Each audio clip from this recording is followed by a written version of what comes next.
बंधु।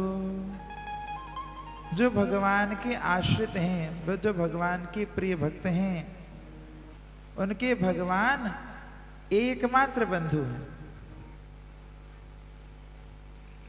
जगत में दूसरा और कोई बंधु इतनी बंधुता निभा नहीं सकता।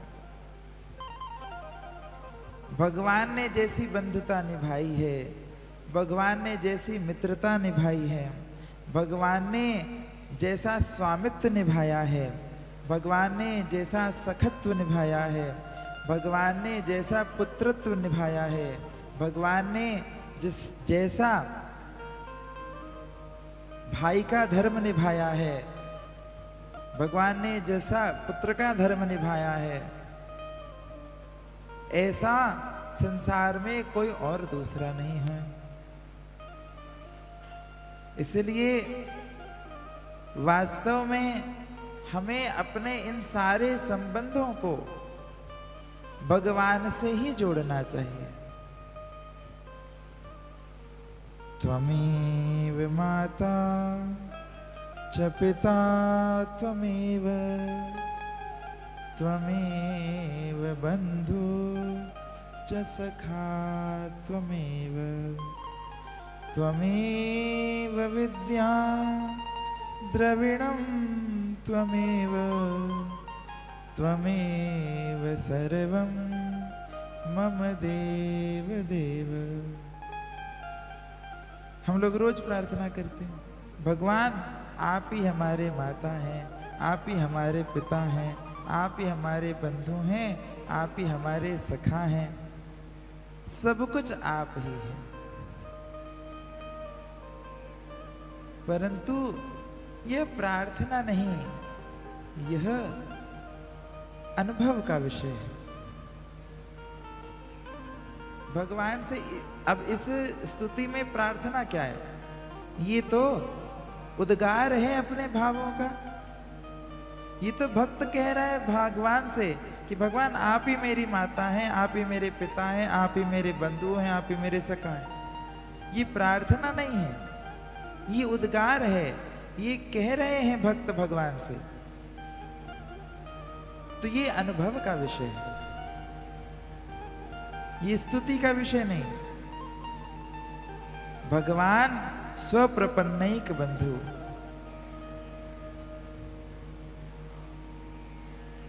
भागवत जी में भगवान को 3 शब्दों से कहा गया, ब्रह्मेति परमात्मेति भगवान इति शब्दते।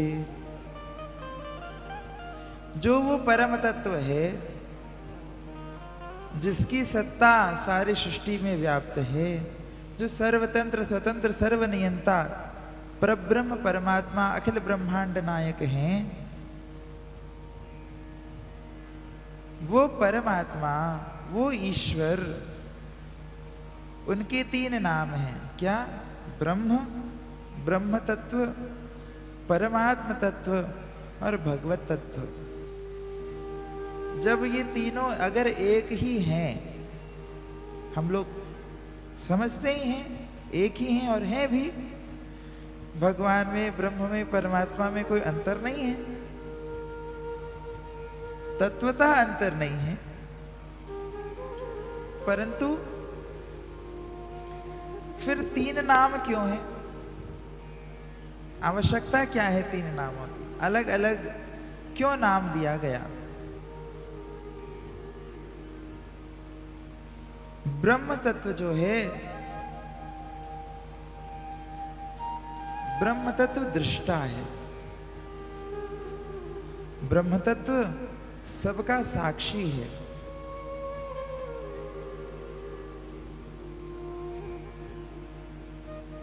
ब्रह्म के हृदय में कोई संकल्प विकल्प नहीं प्रकट होते।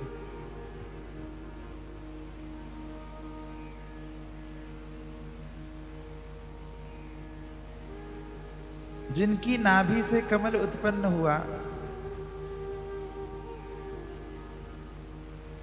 वो भगवान का स्वरूप जो भगवान नारायण का स्वरूप है, कारण समुद्र में जो भगवान शेष नारायण के ऊपर विराजमान हैं शैया की मुद्रा में, वह जिनके नाभि से कमल प्रकट होता है, जिस कमल में ब्रह्मा जी प्रकट होते हैं,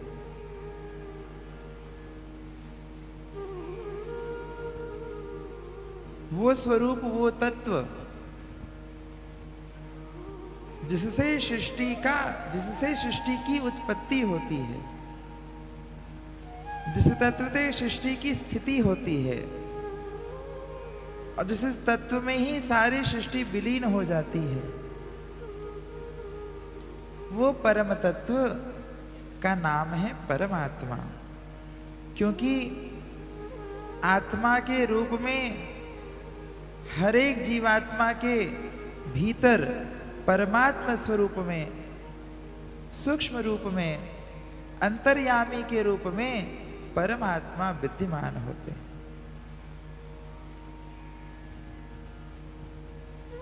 भगवान कौन है?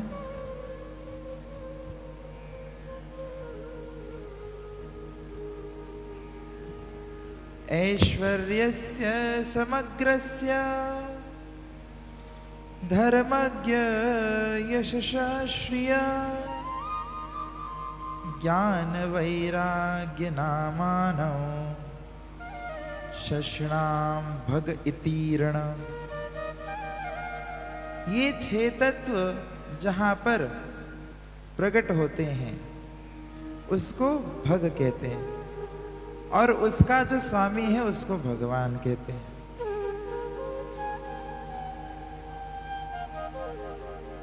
क्या क्या? ऐश्वर्यस्य समग्रस्य, जो समस्त ऐश्वर्यों का स्वामी हो, समस्त ऐश्वर्य जिसके अधीन हो, समस्त ऐश्वर्य की अधिष्ठात्री भगवती महालक्ष्मी है। श्री महालक्ष्मी किनके अधीन है? भगवान श्री हरि के। स्वयं महालक्ष्मी श्री हरि की निज चरण सेवा कर रही हैं नित्य।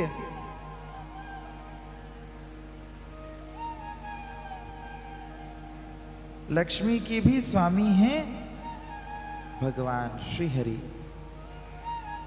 ऐश्वर्यस्य समग्रस्य धर्मज्ञ, जो समस्त धर्म के मूल हैं। श्री वाल्मीकि रामायण जी में श्री वाल्मीकि जी कहते हैं, भगवान राम साक्षात धर्म की प्रतिमूर्ति है। रामो विग्रहवान धर्म, भगवान राम ही धर्म की मूर्ति है।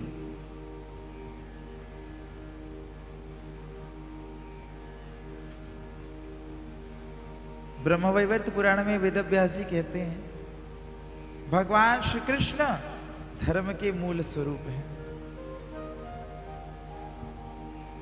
कृष्णम धर्म सनातन,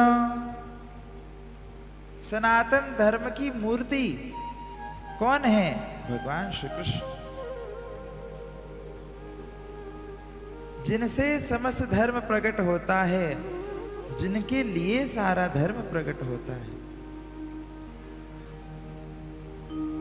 जिनकी सेवा ही वास्तविक परम धर्म है।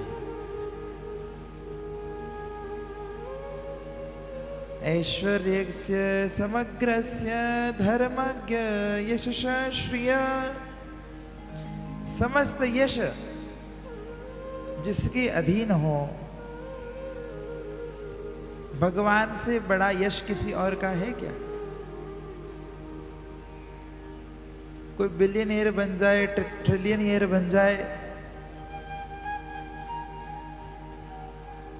हर घर में जिसने बिजली की उत्पत्ति कर दी हो, गुरुत्वाकर्षण की उत्पत्ति कर दी हो, बड़े बड़े आविष्कारक, बड़े बड़े उद्योगपति, बड़े बड़े नेता, बड़े बड़े अभिनेता, बड़े बड़े धर्मवान, बड़े बड़े लीडर्स, अलग अलग क्षेत्रों के, सबका यश है, परंतु ऐसा कोई एक तत्व जिसका यश सर्वत्र व्याप्त हो,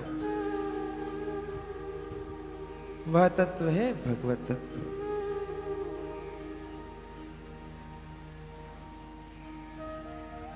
यशस श्रिय,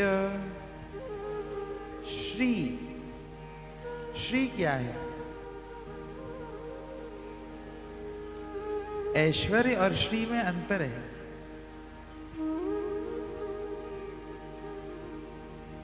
धन ऐश्वर्य है जिससे संसार की वृद्धि हो, वो ऐश्वर्य है। और जिससे परमार्थ की वृद्धि हो,